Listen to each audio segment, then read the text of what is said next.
last lecture, I have discussed about the introduction. So I'm going to extend the introduction part here. So the next problem after the introduction is how to how to model the data mathematically. So this is done by describing the data in their PDF form. So here we define the joint density function of all the measurements, that is x0, x1, xn minus 1, which is parameterized by theta. So here theta is the unknown parameter. So for different parameters, we get different PDF. For example, if we have only one observation x0, then the observation like this 1 over 2 pi sigma square, this expression x0 is causal distributed. So here I have plotted the PDF of x0 for three cases of theta. Okay, so for theta equals to minus 5, theta equals to 5, and theta equals to 10. So these are the three PDFs for theta equals to minus 5, 5, and 10. Now suppose that my observation x0 is minus 6, which is here. So we can say that if the value of x0 is 6, then most probably the value of theta should be minus 5. That is, theta hat should be minus 5. So we get some idea of theta if we have some measurements of if we have some values of the measurement. So in reality, we are not given any PDF. Okay, so we are not given any probability density function, but we must choose a PDF that is consistent with the problem, that is consistent with the constraints, and that is mathematically tractable. So this I will explain with an example here.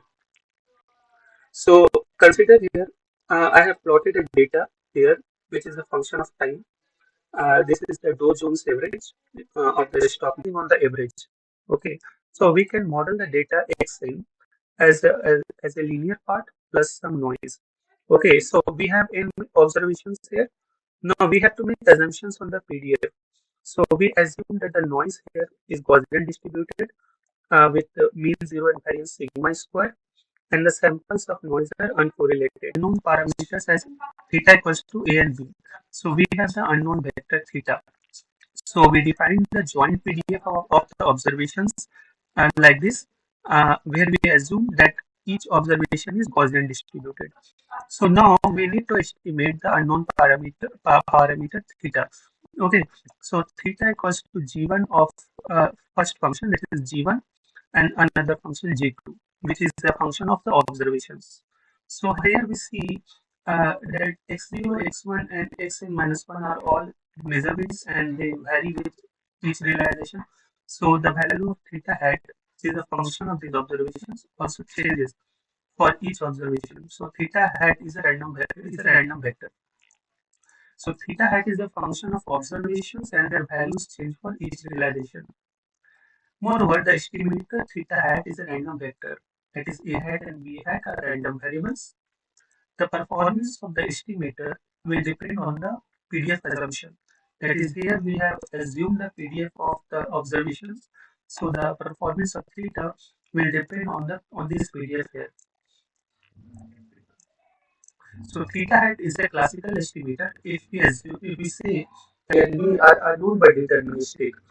But if we say that A and B are defined in a range, that is, we have a PDF to be defined for A and B, then the estimator theta hat is called Bayesian estimator. So for Bayesian estimation, the joint PDF of data the joint PDF of data and unknown variable which is to be determined is defined. So this is the joint PDF, which we can write from the Bayes rule as this, where probability of theta is the prior probability of the unknown.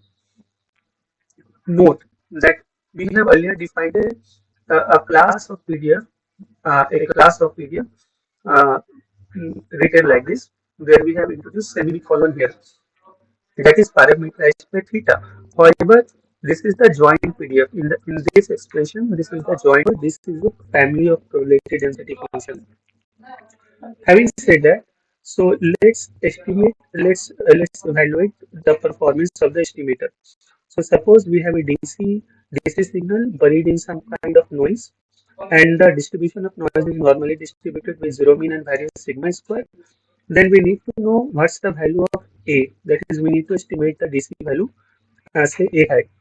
So we introduce two estimators, that is A0 height and A1 height, which is given by these two expression here.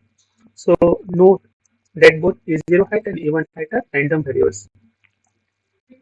So the estimator has to be characterized statistically. Next, we plot the PDF of A0 height and A1 height. So here I have drawn the PDF for A0 height and A1 height. So we see that the average value of A0 height, that is the statistical average of A0 height is A, and A1 height average is also A, as it is shown here in the PDF of A0 height and A1 height. However, the variance of A0 height is sigma square and the variance of A1 height is sigma square over N. So now we can see that which estimator is better. Okay, so the question here is which estimator is better. So see here, the variance of A0 height is larger than the variance of A1 height. That means the uncertainty in the observation, uncertainty in the estimation is less for A1 height as compared to A0 height. So which estimator will be better? Sure, A1 height estimator will be better than A0 height. However, A0 height is computationally less expensive since there is only one observation. However, A1 height takes more computation.